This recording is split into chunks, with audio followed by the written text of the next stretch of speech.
Sahagana Bhavanatamitam Tam Sajivam Sarvetam Savadutam Parijana Sahitam Krishna Chaitanya Devam Shri Radha Krishna Padan Sahagana Raghunata Sahagana Lalita Shri Vishakan Vitamscha Hey Krishna Karuna Sindhu Dinabandho Jagapate Gopisha Gopika Kanta Radha Kanta Namostute Tapta Kanchana Gorange Radhe Vrindavaneshwari Vishabhanu Sutadevi Pranamami Hari Priye Vanchakalpa Trubhyascha Kripa Sindhubhya Eva Cha Patitanam Pavanebhyo Vaishnavebhyo Namo Namaha Shri Krishna Chaitanya Prabhu Nityananda Shri Advaita Gadadhar Shivasari Gaura Bhaktavinda Hare Krishna Krishna Krishna Hare Hare Hare Rama Rama Rama Hare Hare Hare Krishna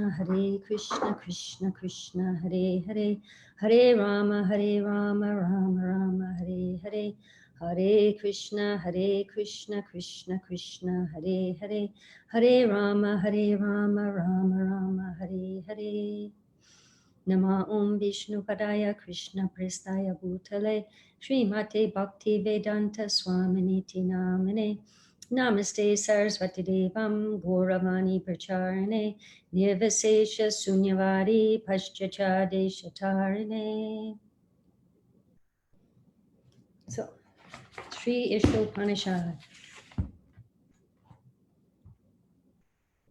Awesome.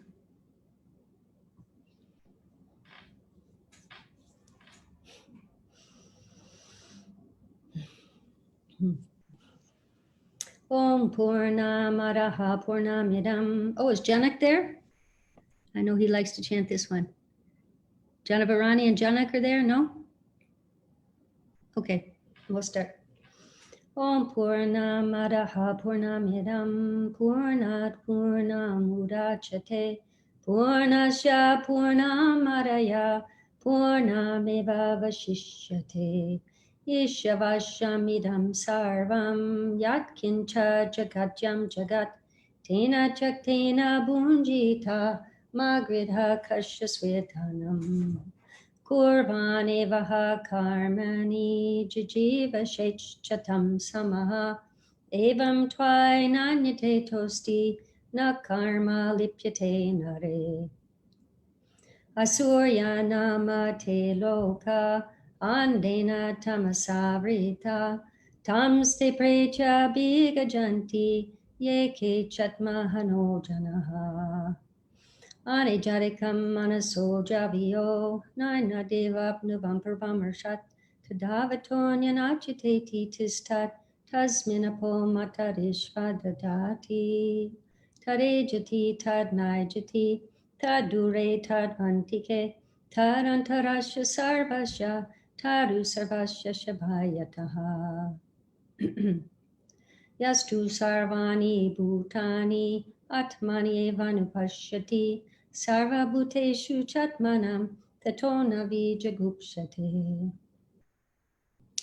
Yasmin Sarvani Bhutani Atmaiva Bhutvijanataha Tatra Ko Mohaka Shoka Ekatvam Anupashyataha. Now today's Sapaya Jachukram Makayam Avrinam Ashnaviram Shudam Apapaviram Kavir Manishi Paribu Swayambur Yatat Yatatoridam Vyadadach Chasvatibhya Samabhyaha Andham Tamaha Pravishanti Ye Vidyam Upasate Tatobu Ye Vate Tamo Yau Vidyayam Rataha Anyare Vahur Vidyaya Anyadahura Vidyaya Iti Shushumadhiranam Yenas Tad Vichachakshire Vidyam cha yas Tad Vedopayam Saha Avidyayam Ritum Tirtva Vidyayamitam Ashnute. Which one are we on? 12. Yeah. Andham Tamaha Pravishanti Ye Sambhutim Upasate Tato Bhuyeva Te Tamo Yau Sambhutam Rataha Anyare Bahu Sambhavat Anyara Hura Sambhavat iti shushumadiranam yenastadbi chachakshire. Sambhutim cha vinasham cha yastad vedo bayam saha vinashenam ritum tirtva sambhuchamritam ashnute. Hiranmayena patrena satyashabhipihitam mukam tatvam pushana parinu satyadharmaya dhristaye. Throat is so dry. Pushane karshayama surya prajapatya vyuha rasmin samuha tejo yate rupam kalyanam tamam tate pashyami yosavaso purusho soham asmi. Vayuranilam amritam matedam basmantam shadiram om kritosmara kritam smara kritosmara kritam smara. Agnenaya Supataraya Yasman Vishvani Deva Payunani Vidvan Yayodyasmaj Juhurana Mino Bhuyishtam Te Nama Uktim Videma Om Purna Madaha Purnamidam Purnat Purna Mudachate Purnasya Purna Madaya Purnameva Vashishyate. So we'll go to mantra 8 for today. We're almost halfway. There's 18 mantras, so next week we'll be halfway.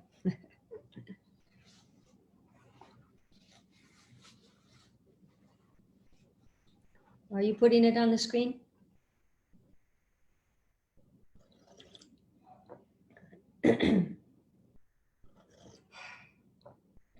Yes, Mataji, sorry for that.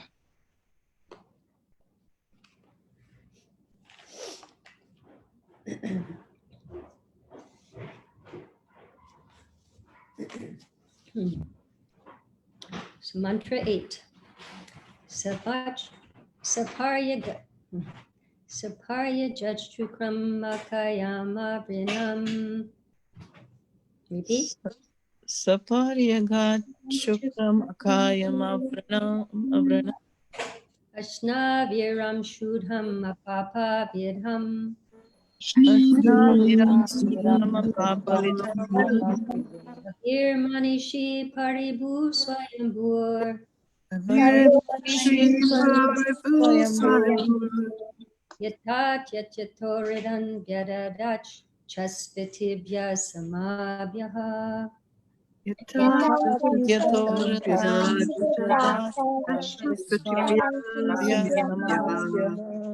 Saparya Jachukram Makayam Avrinam.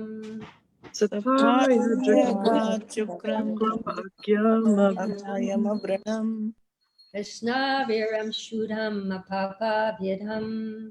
Ashnaviram Shuddham Papavidham Kavirmanishi Paribu Swayambur.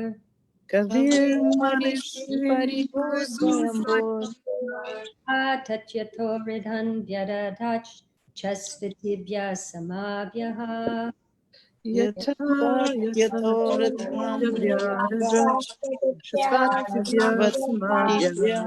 Samabhyaha Saparya Jachukram Akayam Avrinam. Saparya Gachukram Akayam Avranam Ashnaviram Shudham Apapa Vidham. Ashnaviram Shuddham Papavidham Manishi Paribu Swayambur. Kavirmanishi Paribu Swayambur Tatyato Vyadadach Chaspatibhya Samabhyaha. Yathatyatoratan Vyadadach Asmatibhya. Who's Chen? Saparya Gachukram Akayam Avrinam. Saparya Gachukram Akayam Avranam Ashnaviram Shuddham Papavidham. Ashnaviram Shuddham Papavidham Kavirmanishi Paribu Swayambur. Kavirmanishi Paribu Swayambur यथा तत्ततोऽर्थान् विदधाक्षाश्वतेभ्यः समाभ्यः यथात्यथोरथान् व्यदधाच्चाश्वतीभ्य समाभ्यः Very good. Someone else? सपर्यगाच्चक्रमकायमव्रणम् सपर्यगाचुक्रमकायमव्रणम् अश्नाविरं शुद्धमपापविद्धम् अश्नाविरं शुद्धमपापविधम् कविर्मनीषी परिभू स्वयंभूर् कविर्मनिषि परिभू स्वयंभूर् यथा त्यक्ततोर्तान् व्यददाच्छाश्वतिभ्यः समाभ्यः यथात्यथोरथान् व्यददाच् शाश्वतीभ्यः समाभ्यः सपर्यगाचुक्रम् अकायमव्रणम् Saparyagatchukramakaravranam अस्नाविरं शुद्धमपापविधम् Naviram Sudamapapavitam कविर्मनिषि परिभू स्वयंभूर् Kavir Manishi Paribhu Swayambhu यथात्यथोरथान् व्यददाच् शाश्वतीभ्यः समाभ्यः Yataya Choritam त्यक्ततोर्तान् Vidyajatam व्यददाच्छाश्वतिभ्यः समाभ्यः Shavsuvijyasamabhyaha Anyone else?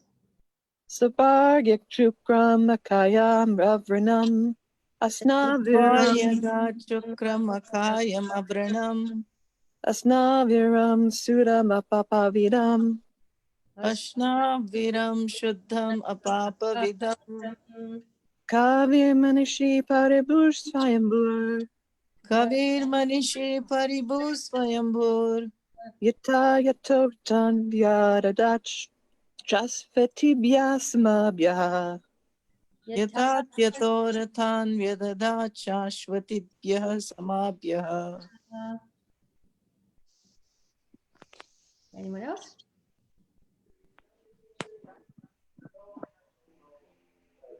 Okay. Word for word.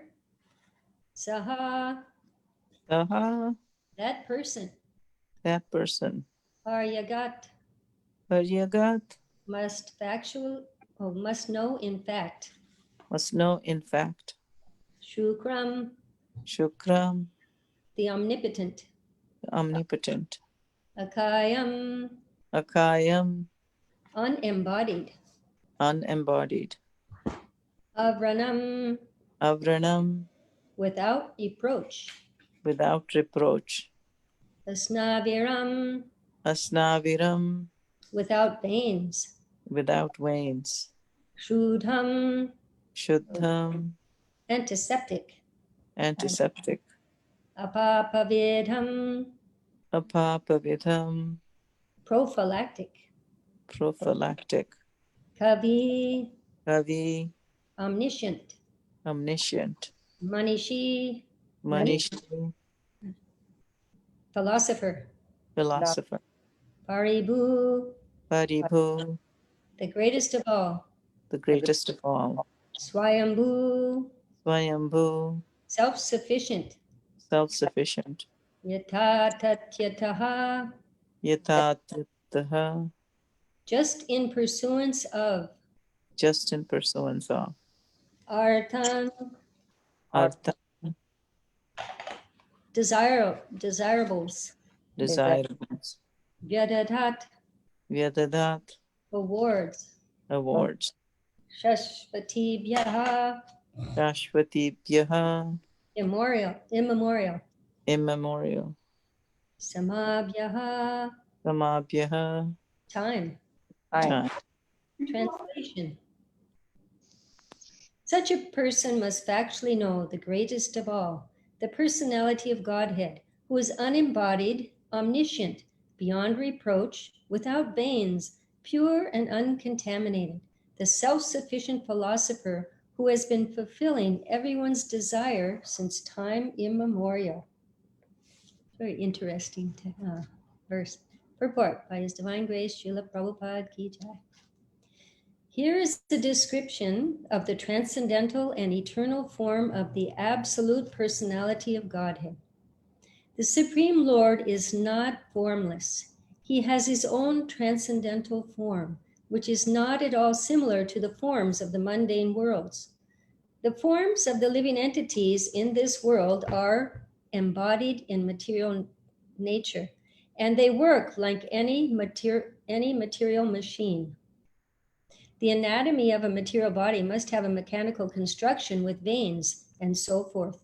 But the transcendental body of the Supreme Lord has nothing like veins. It is clearly stated here. I lose my place when you move it. It is clear, thank you. It is clearly stated here that he is unembodied, which means that there is no difference between his body and his soul. Nor is he forced to accept a body according to the laws of nature as we are. In materially conditioned life, the soul is different from the gross embodiment and subtle mind. For the Supreme Lord, however, I can't see, there's something there. Sorry, it is never. There is never any such difference between him and his body and mind. He is the complete whole, and his mind, body, and he himself are all one and the same. Someone else like to read? In the Brahma Samhita 5.1, there is a similar description of the Supreme Lord. He is described there as Satchit Ananda Vigraha, which means that he is the eternal form fully representing transcendental existence, knowledge, and bliss. As such, he does not require a separate body or mind as we do in the material existence. The Vedic literature clearly states that the Lord's transcendental body is completely different from ours. Thus, he is sometimes described as formless. This means that he has no senses. This means that the Lord can walk with his hands, accept things, his legs, see with his hands and feet, eat with his eyes, etc. In the Strutri mantras, it is also said that although the Lord has no hands and legs like ours, he has different types of hands and legs, by which he can accept all that we offer him and run faster than anyone. These points are confirmed in the 8th mantra through the use of words like Sukram. Omnipotent. Someone else like to read?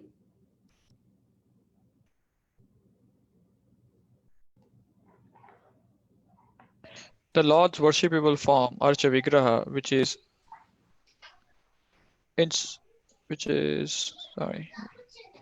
installed in temples by authorized acharyas who have realized the Lord in terms of Mantra 7, is non-different from the original form of the Lord.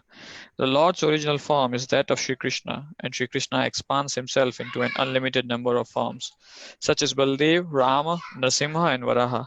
All of these forms are one and the same personality of Godhead. Similarly, the Arja Vigraha worshipped in temples is also expanded form of the Lord. By worshipping the Arja Vigraha, one can at once approach the Lord, who accepts the service of a devotee by his omnipotent energy. The Arja Vigraha of the Lord descends at the request of the Acharyas, the holy teachers, and works exactly in the original way of the Lord by virtue of the Lord's omnipotence.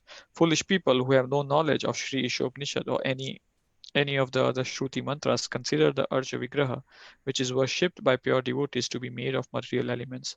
This form may be seen as material by the imperfect eyes of foolish people or Kanishta Adhikaris, but such people do not know that the Lord, being omnipotent and omniscient, can transform matter into spirit and spirit into matter as he desires.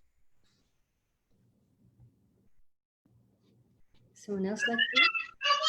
In the Bhagavad Gita 9:11-12, the Lord regrets the fallen condition of men with little knowledge who deride him because he descends like a man into this world.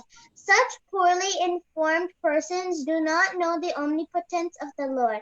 Thus, the Lord does not manifest himself in full to the mental speculators. He can be appreciated only in proportion to one's surrender unto him.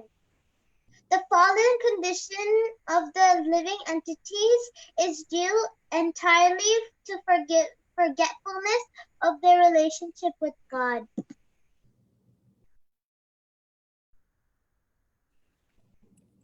In this mantra, as well as in other Vedic mantras, it is clearly stated that the Lord has been supplying goods to the living entities from time immemorial. A living being desires something, and the Lord supplies the object of that desire in proportion to one's qualification. If a man wants to be a high court judge, he must acquire not only the necessary qualifications, but also the consent of the authority who can award the title of high court judge. The qualifications in themselves are insufficient in themselves, are the qualifications, but good qualifications in themselves are not sufficient. It's not going further, so I can't read. Sufficient to enable one to receive awards. The mercy of the Lord is also required.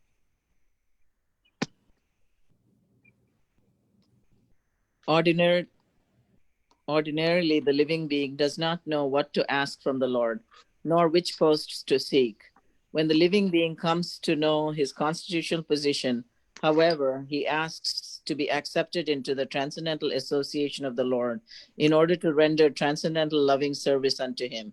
Unfortunately, living beings under the influence of material nature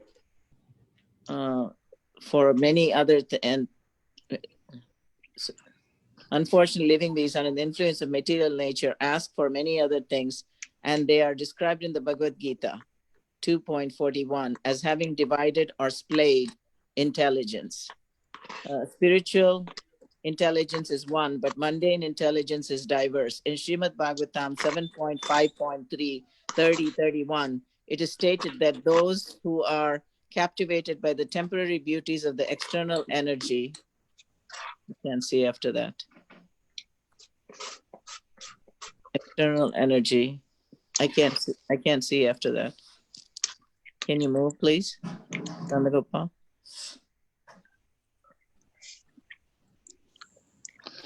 Is it frozen?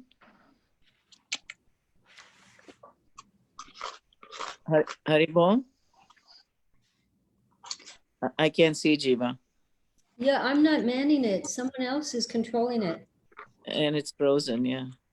Yeah, if I could find where we are on the book.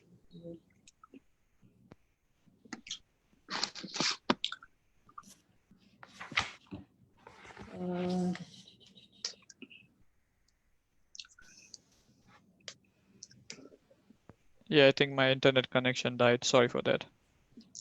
Okay, mental wisdom. Did you read spiritual intelligence is one? Oh, you got it again. Okay. Are we in the right place?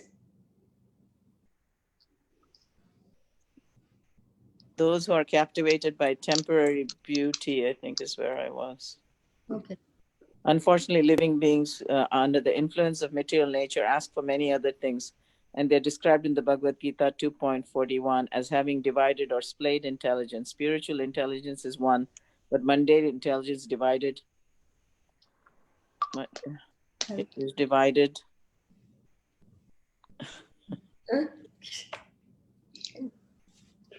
Mundane is diverse. In Srimad Bhagavatam 7.5.30-31, it is stated that those who are captivated by the temporary beauties of the external energy forget the real aim of life, which is to go back to Godhead. Forgetting this, one tries to adjust things by various plans and programs, but this is like chewing what has already been chewed. Nonetheless, the Lord is so kind that he allows the forgetful living entity to continue in this way. Continue in this way without interference. Thus, this mantra of Sri Isopnisad uses very appropriate word yathat yataha, indicating that the Lord rewards the living entities just in pursuance of their desires. If a living being wants to go to hell, the Lord allows him to do so without interference. If he wants to go back home, back to Godhead, the Lord helps him. Interesting.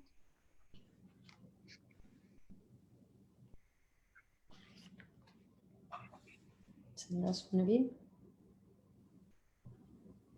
God is described here as Paribhu, the greatest of all. No one is greater than or equal to him. Other living beings are described here as beggars who ask goods from the Lord. The Lord supplies the things the living entities desire. If the entities were equal to the Lord in potency, if they were omnipotent and omniscient, there would be no question of their begging from the Lord, even for so called liberation. Real liberation means going back to Godhead. Liberation, as conceived of by an impersonalist, is a myth, and begging for sense gratification has to continue eternally unless the beggar comes to his spiritual senses and realizes his constitutional position.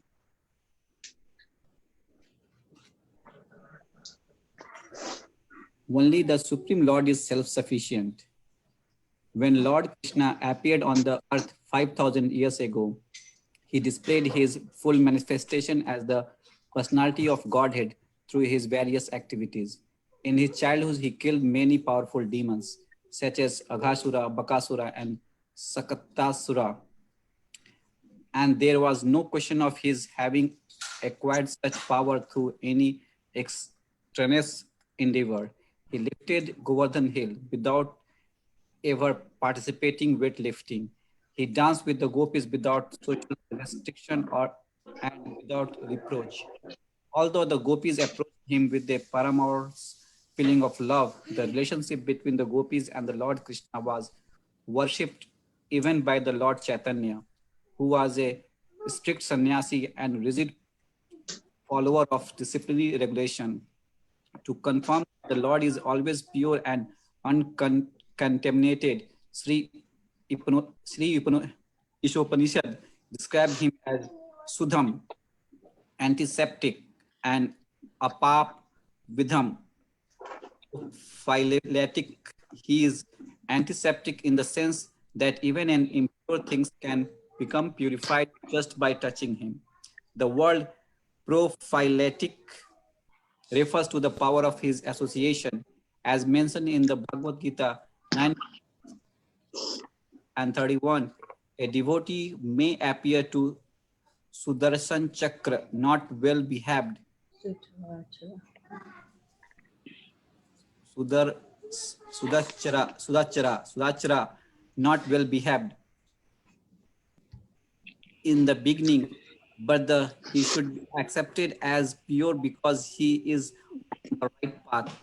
This is due to his prophyletic nature of Lord's association. The Lord is also apap vidham because sin cannot touch him. Even if he acts in a way that appears to be sinful, such actions are all good. Or there is no question of his being affected by sin, because in all circumstances, he is Sudham, most purified. He is often compared to the sun. The sun extracts moisture from many untouchable places on the earth, yet it remains pure. In fact, it purifies noxious things by virtue of its sterilizing power. If the sun, which is material object, is so powerful, then we can hardly begin to imagine the purifying strength of the all-powerful Lord. Hare Krishna.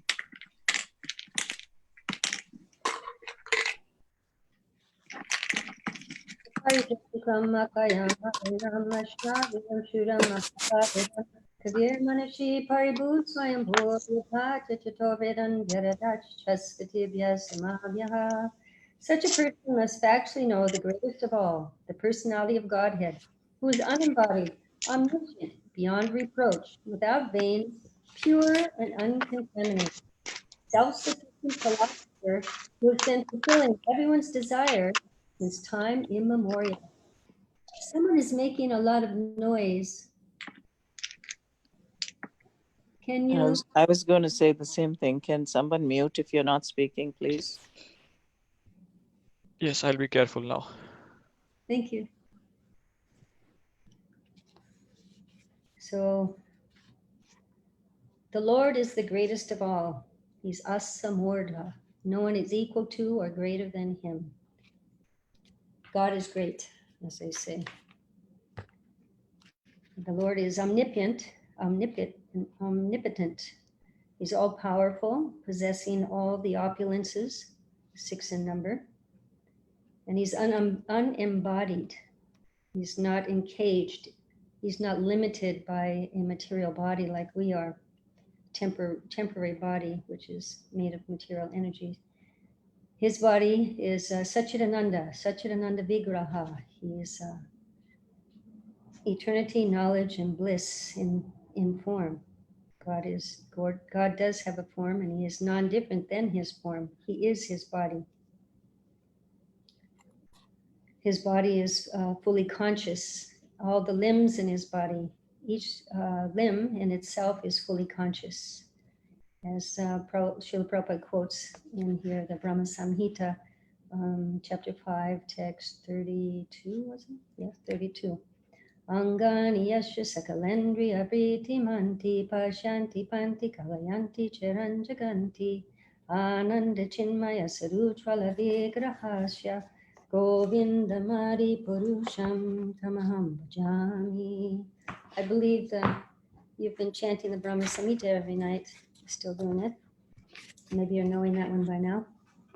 The translation is, I worship Govinda, the primeval Lord, whose transcendental form is full of bliss, truth, substantiality, and is thus full of the most dazzling splendor. Each of the limbs of that transcendental figure possesses in himself the full-fledged functions of all the organs, and eternally sees, maintains, and manifests the infinite universes, both spiritual and mundane. So the Lord can see with his hands, he can talk with his feet, he can eat with his eyes, he can do anything with any of the different bodily parts. He's not limited like we are by the material energy. Although people do say that our feet smell and our nose runs, it is just, it's not quite in the same way as the Lord, his body. Our body is like a machine. It's described in the Bhagavad Gita. It's a yantra, a machine, and requires different parts for the body to run properly, which does include a driver. Without the driver, the body is an empty machine. It's just the material elements. It's useless. But Bhagavad Gita says, Ishwara sarvabhutanam hridesh arjuna tishtati brahmayan sarvabhutani yantra rudrani mayaya. That the Supreme Lord is situated in everyone's heart, O Arjuna, and he's directing the wanderings of all living entities who are seated on a machine made of material energy. Our bodies require the veins, where it says here that the Lord has no veins. It's interesting that it includes that. But our body, being made of the material energy, requires the veins for the proper blood flow. But the Lord, he has no such requirements. He's without veins, and spiritual bodies do not require veins. They're fully conscious.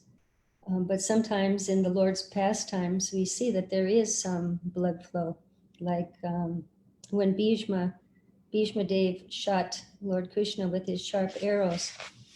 Bhishma Dev, who is a great devotee of the Lord, he's actually one of the Mahajans listed in the Srimad Bhagavatam.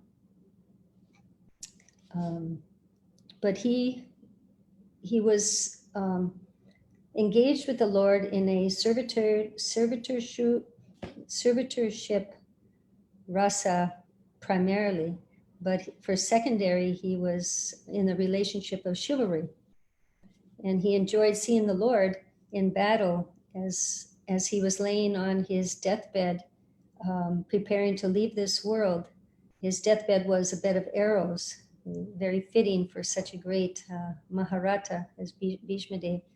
But when he's there laying on his deathbed, preparing to leave this world, he's meditating on the Lord. There's a verse in the Srimad Bhagavatam that tells how Bhishma Dev was meditating. And it says, on the battlefield where Lord Sri Krishna attended Arjuna out of friendship, the flowing hair of Lord Krishna turned ashen due to the dust raised by the hoofs of the horses.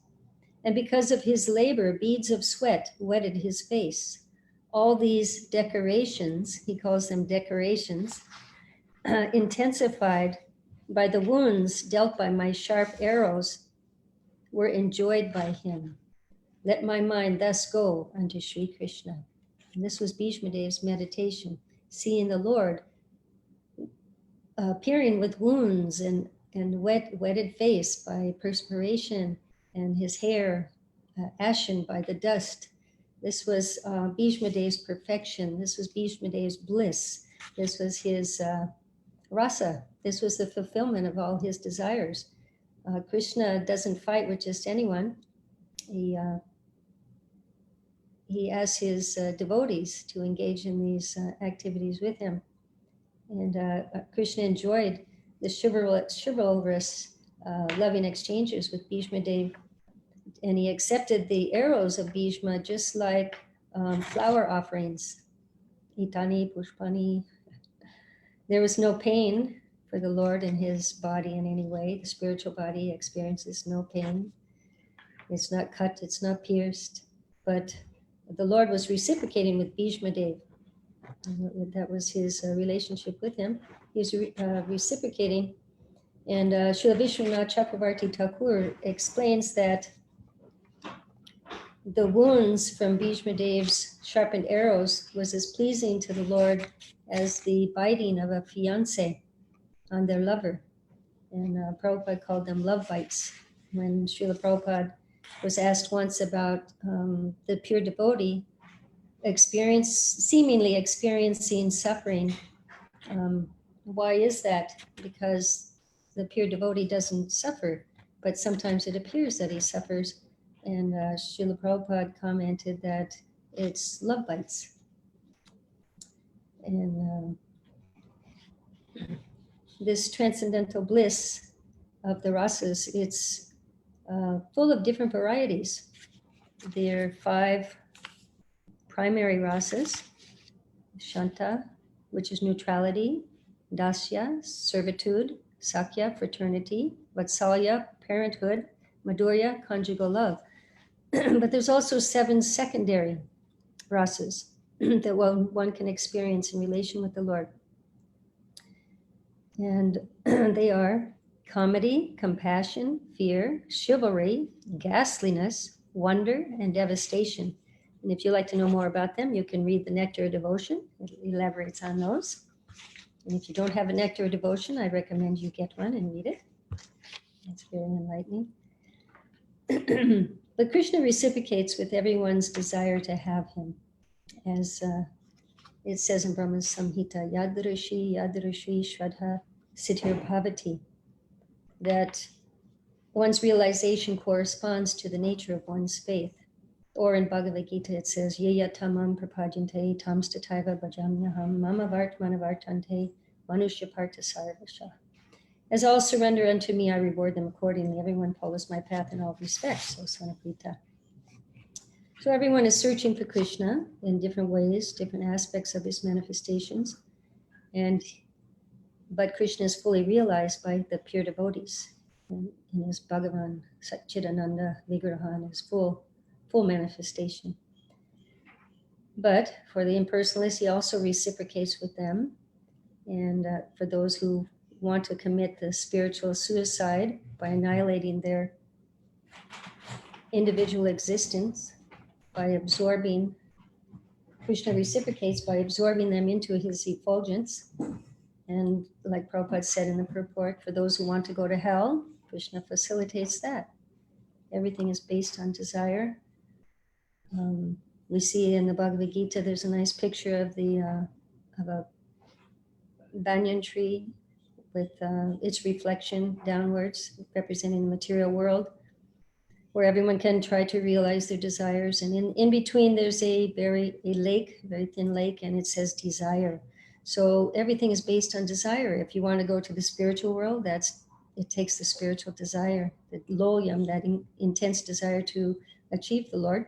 If you want material, so-called happiness, or want to try to enjoy and control in this world, as the as we are trying to do, then we come to the material world, try to lord it over and try to enjoy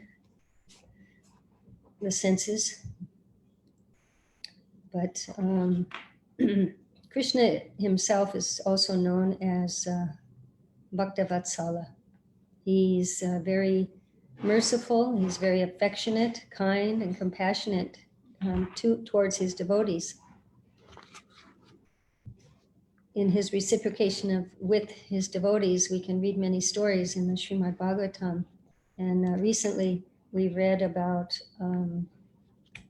Maharaj Yudhisthira is performing a great Rajasuya sacrifice. And there, Shishupal was insulting Krishna. After Krishna was chosen by Sahadev's recommendation to be the first to be worshipped in the Rajasuya, Shishupal insulted Krishna, insult over and over, left and right. He was throwing insults at Krishna. And Krishna said nothing. Krishna, just like a lion is not budged by a jackal's cry, he ignores it. Krishna said nothing. He sat there. And many in that assembly, they covered their ears and they left, angrily cursing Shishupal. And the Pandavas, they rose with other warriors with their weapons ready to kill Shishupal. And Shishupal, he also took up his sword and shield ready to fight. And he started insulting all those who sided with Krishna. And it wasn't until then that Krishna, he stopped the warriors and the Pandavas, he stopped them, and then he took out he called his Sudarshan Chakra and beheaded Shishupal, who was attacking at that time. But he didn't disrupt the Rajasuya. There was no blood contaminating the arena somehow. And during that same Rajasuya yajna, Lord Krishna took charge of washing the feet of all the guests, the visitors. So Krishna, he's always looking for opportunities to serve his devotees, and his devotees are also looking for opportunities to serve Krishna. It's a spiritual competition. The pure devotee wants only to serve Krishna, to bring him pleasure. And Krishna, he reciprocates, and he also only wants to serve and please his pure devotees. And that's the spiritual world. There's no exploitation. Everyone wants to serve each other. Everyone wants to please everyone else. And that's a sign of love. When you love someone, you want to serve them. You want them to be happy. You want to please them. And that's the spiritual world. And that's Vaikuntha. There's no anxiety. Whereas in the material world, there is, it's characterized by anxiety and hankering, lamenting, abrama, bhuvana, loka, punaravartino arjuna, mam upechya tukonteya punarjanma navidyate. From the highest planet in the material world down to the lowest, all are places of misery wherein repeated birth takes place. But one who attains my abode, O son Kunti, never takes birth again. There's no birth, death, old age, disease, no suffering, no anxiety, no fear. But here, it's quite the opposite at this time. We have so much stress, anxiety, frustration, pandemics, especially in Kali Yuga, there will be agitation. It even says in the Bhagavatam, Manda sumanda matayo mandabhagya hi upadrucha. In this age of Kali, men of short lives are lazy, quarrelsome, lazy, unlucky, and above all, always disturbed. Lord, it says in this purport that the Lord, he regrets the fallen condition of those with a poor fund of knowledge who deride him when he appears in his so-called ordinary way. Of course, nothing the Lord does is ordinary. It's all extraordinary and pleasing to the devotees. It's pastime, it's lila. But he says that fools deride me. when I descend in a human form. They do not know my transcendental nature as the Supreme Lord of all that be. And it's difficult for them, some people, to conceive how the Lord can appear like an ordinary man and be the controller of the cosmic manifestation, be a controller of the tiniest, minute atom, and to be everywhere all at once and still have a form, because in matter our forms are so limited. They cannot conceive that there can be spiritual form. But if we consult the authorized texts of Bhagavad Gita, Srimad Bhagavatam, which gives a complete science of understanding Krishna, we can understand who Krishna is. It's the only way to understand who Krishna is, because, as we've said many times before, we have imperfect senses, we have the cheating propensity, we're subject to illusion, and we commit mistakes. Krishna is above these. He's a Purusheya, but we have these propensities, so we have to go to those that are a Purusheya, those who are without fault, and receive our knowledge. And just like the Srimad Bhagavatam, it helps us to understand who Krishna really is and how he comes to this world as an ordinary man. The Srimad Bhagavatam, first canto, chapter 1, text 20, says, Kritavan kila karmani saharamena keshava arti marjani bhagavan guda kapata manushaha. It says that Lord Sri Krishna, the personality of Godhead, along with Balaram, played like a human being, and so masked he performed many superhuman acts. He performed many superhuman acts that not an ordinary human being could not perform. So even when Krishna is a child, he's not ordinary, even though he appears to be ordinary to mundane vision. His appearance was extraordinary. He appeared in the form of Vishnu, and then on the request of his parents, he appeared as a child after that. And he performed many wonders as a child, killing demons, revealing a cosmic universal form. He never aged, past the youth, even on the battlefield when he's like 125 years old, he still appeared as a young man. Whenever the Lord appears, whether it be as a fish, a tortoise, half man, half lion, his body is completely spiritual. It's pure, omnipotent, uncontaminated, and he remembers everything. When we take birth, we forget, because we take birth in a material body, and the body is dull, it's ignorant, it's sarira vijajal chitendriya tehikal. How's it go? I was born in this body is a place of ignorance. The senses are a network of paths leading to death. I haven't said it so long in the English. But we forget our past, because we take birth in another material body. Well, Krishna doesn't take birth in a material body, so he remembers everything, that all his past births. Also in this purport, Prabhupada mentioned that an ordinary living being does not know what to ask from the Lord or what post to seek.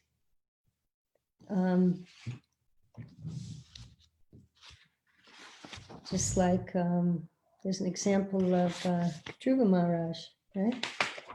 Dhruva Maharaj, again in the Srimad Bhagavatam, we have stories where people they're looking for something material, and in the process, because they approach Krishna, they become purified by that. Krishna is apapa vidam. He's pure. He's uncontaminated. No sin can touch him. Nothing sinful. There's nothing sinful for Krishna. There's no karma. And he's Shuddham. He's antiseptic. Apapa vidam is translated here as a prophylactic. He's, besides just being pure, he purifies all that comes in contact with him. And he cannot become contaminated. Even if he comes in contact with something else, he does not become contaminated by it, whereas we do. And everyone who approaches Krishna for anything, they become purified in the process of that. So whatever we desire, it's recommended that we approach Krishna for, whether we have all material desires, akama, savakama, va, mokshakama, udaradi, tivrena, bhakti yogena, yajita, purusham param. Whether one has all material desires or no material desires, a person with broader intelligence, or if we desire liberation, by all means, we should worship the Supreme Lord, it says in the Srimad Bhagavatam. Just like Dhruva Maharaj, he desired a post greater than Lord Brahma after his mother rejected him, and he was advised to search out the Lord to achieve his desires. He performed great austerities to achieve a great material opulence and exalted position in this world. And but by coming in contact with the Lord, he became completely purified. And Swamim, what's that verse? Swamim kritartosmi varam nayajet. I don't know the Sanskrit, but Dhruva Maharaj says, I was searching after pieces of glass, and I have found the most valuable gem. So after coming in contact with the Lord, he realized it was his desires were futile. There was no sense in seeking something, even it's so great, even though it's so maybe something great. It's matter. It's in the material world, so it won't benefit one in the long run. It's temporary. There's no substance to it. Better to desire a service of the Lord, something with substance that will stay with us. There's another verse about being purified just by thinking of the Lord. You know, even if we don't come in direct contact with the Lord, if we think of the Lord, we become, it's purifying. We say this at initiations or yagyas. Om apavitra pavitra va sarvastam gatopi va yasmaret pundarikaksham sabayan byantara suchi. Sri Vishnu, Sri Vishnu, Sri Vishnu. Either pure or impure, or having passed through all conditions of material life, if one can remember the lotus-eyed Lord, Sri Krishna, he becomes externally and internally purified. And that is a verse from the Garuda Purana. And not only thinking of Krishna, but we know that what is all pure is Krishna's holy name. Him being non-different than his holy name. When we come in contact with his holy name, we become purified. Abhinatvat. There's no difference between Krishna and his holy name. Abhinatvat. Abhinatvat. There's no, it's not a mundane material sound. It's a transcendental sound vibration. Nama Chintamani Krishna's Chaitanya Rasa Vigraha Purnas Shuddho Nitya Mukto Vinatvam Namanamino. That's it. The holy name of Krishna is transcendently blissful. It bestows all spiritual benedictions, for it is Krishna himself, the reservoir of all pleasure. Krishna's name is complete, and it is the form of all transcendental mellows. It is not a material name under any condition, and it is no less powerful than Krishna himself. Since Krishna's name is not contaminated by the material qualities, there's no question of its being involved with Maya. Krishna's name is always liberated and spiritual. It is never conditioned by the laws of material nature. This is because the name of Krishna and Krishna himself are identical. And that is a quote from the Padma Purana that you can find in the Chaitanya Charitamrita. So Krishna is all pure. So anything about Krishna, his name, his form, his qualities, his pastimes, they're all pure and purifying. Shuddha apapa vidham, pure and purifying, or antiseptic and prophylactic, as it says in this verse. So the more we come in contact with Krishna, the more we become purified. Papavidam. It cleanses our heart of all material desires, as Sri Chaitanya Mahaprabhu himself has said. Chaitodarpanamarjanam bhavamahadavagni navapanam shriyakara chandrika vitranam vijivaru jivanam anandam buddhipardhanam patiparam purnamita swadanam sarvatmasnapanam param vijayate Shri Krishna Sankirtanam. Glory to the Shri Krishna Sankirtan, which cleanses the heart of all the dust accumulated for years, and it extinguishes the fire of conditional life of repeated birth and death. This Sankirtan movement is the prime benediction of humanity at large. And therefore it spreads the rays of the benediction moon. It is the life of all transcendental knowledge. It increases the ocean of transcendental bliss, and it enables us to fully taste the nectar for which we are always anxious. So I was thinking that the more we chant, the more purified we become. And the more purified we become, the more we'll feel Krishna's presence in his holy name. And the more we feel Krishna's presence in his holy names, the more we will want to chant and glorify Krishna and associate with him in that way. So it's a wonderful circle, it feeds itself, the more we chant. And the focus is on us chanting more. The more we chant, the more chance there will be that we will chant offenselessly. And that is our goal. And actually, just today I saw that there is a verse in the Chaitanya Charitamrita like that, if I can find it.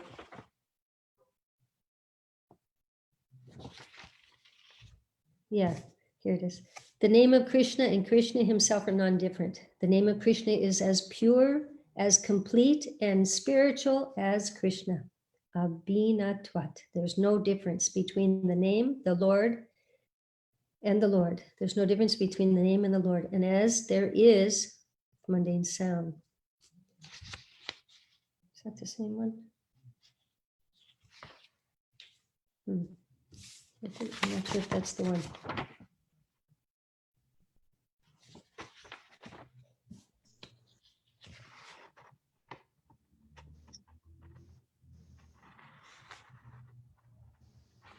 Maybe.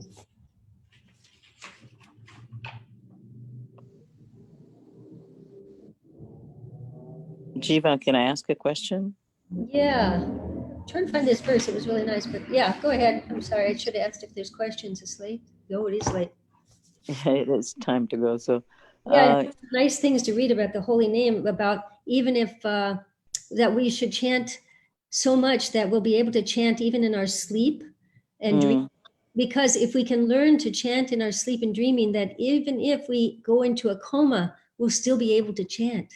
Wow. Yeah. Prabhupada That's said that. really nice. Yeah. Can you find that verse and let us, you can, yeah. I'd like to know. Yeah, that's a wonderful verse if there is such a verse.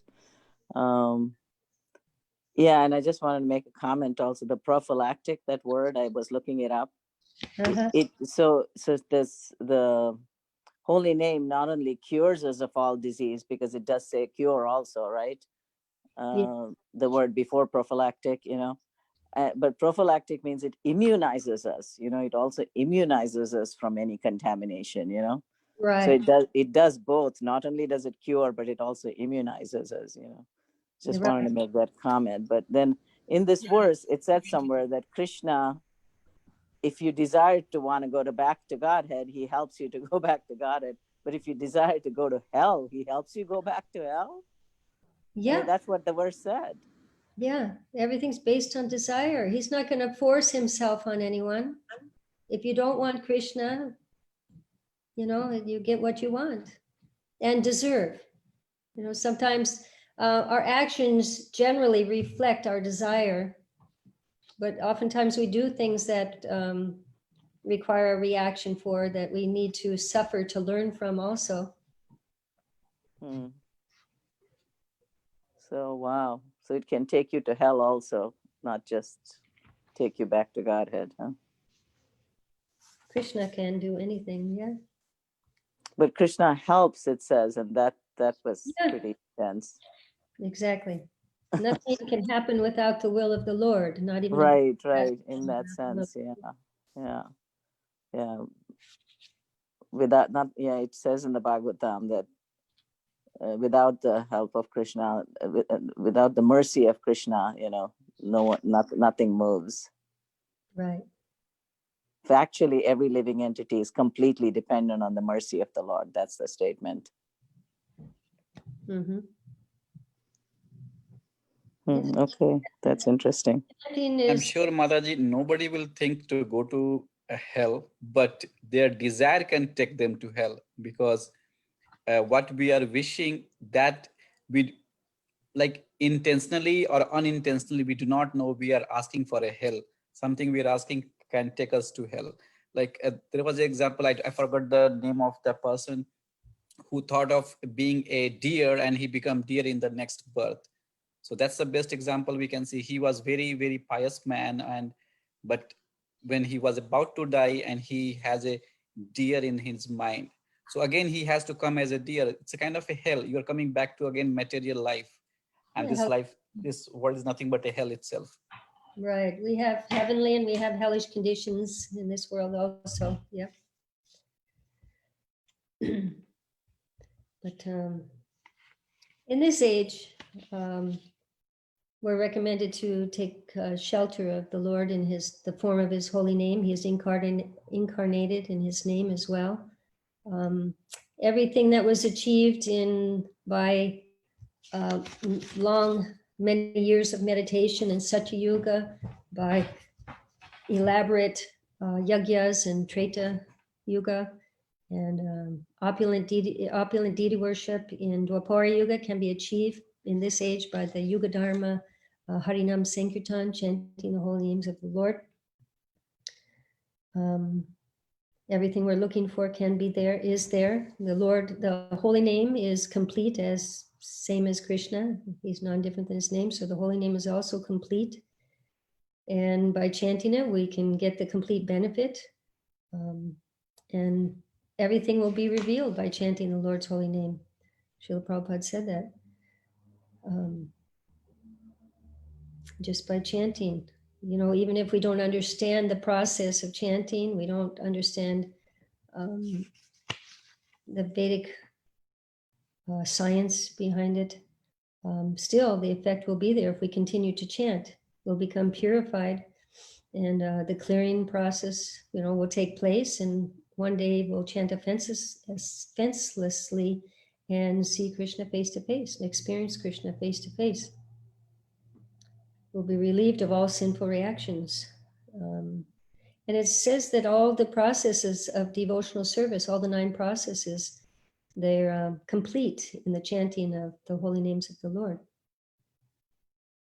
So we can focus on that.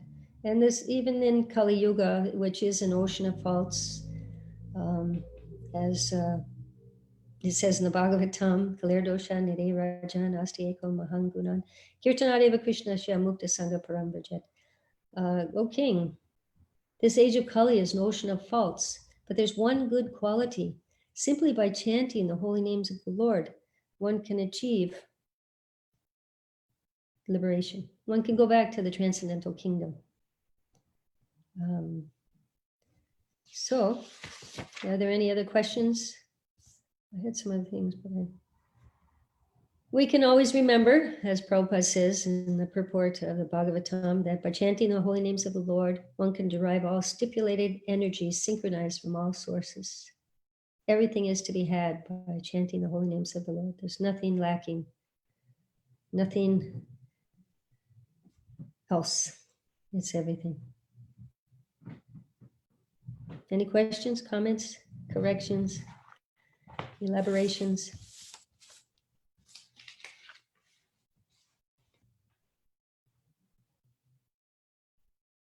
This is very interesting verse, the without veins, and that they chose without veins as describing the Lord's body. Interesting. beyond reproach, Aporashaya. He cannot be blamed, even though people try to blame the Lord for things. Everything he does is all good. He's faultless. It is funny that they specifically chose without veins when we think about Krishna's heart being soft and like, you know, and that's so tied up with having veins, right? In our bodies. Yeah, yeah. But it's not like that for him. Yeah. Right. And self-sufficient philosopher. That's interesting. He's Swarat. He's fully independent.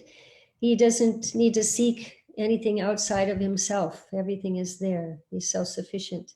And philosopher, he's all-knowing. You know, he's omniscient. There's no, all knowledge is there. The chit, you know, cognizant. Whereas we have to seek knowledge outside of ourselves. We have to gain everything outside of ourselves. But he is complete. Purnam. It's a nice verse. No questions, comments? It's after 8. I've gone. Mataji, I also remember you said whenever Lord has came as a incarnation on the earth, whether it's like a fish or turtle, he always remember his past time and he knows like all the birth. But I do remember when he came as a ram, he it's kind of again say it's a lila. He even confused all the gods. All the god were also surprised that he himself does not know he is the incarnation of Lord Vishnu himself. So he was so pure. He came as such a like a purush, like there was no kind of a quality of a god. He came as a complete ordinary person, and he did everything as an ordinary person to set the example as a Maryada Purushottam, like how a person should be in a society. Exactly.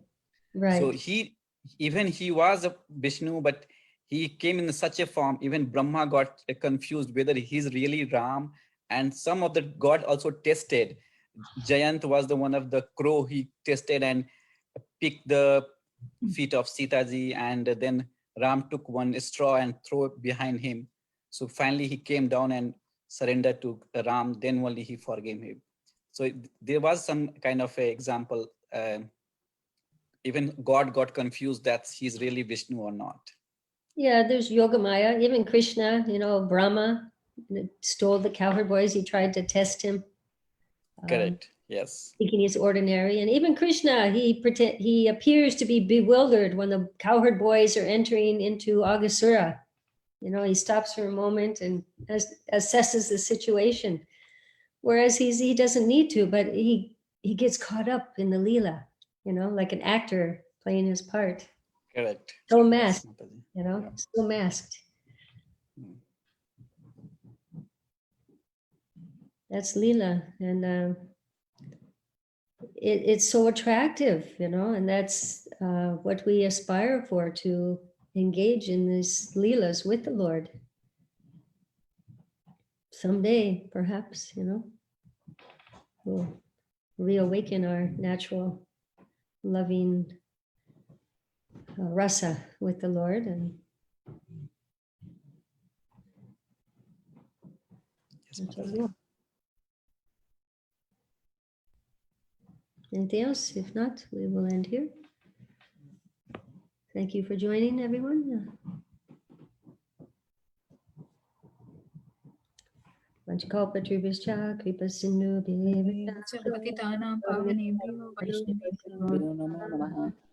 Thank you, Mataji.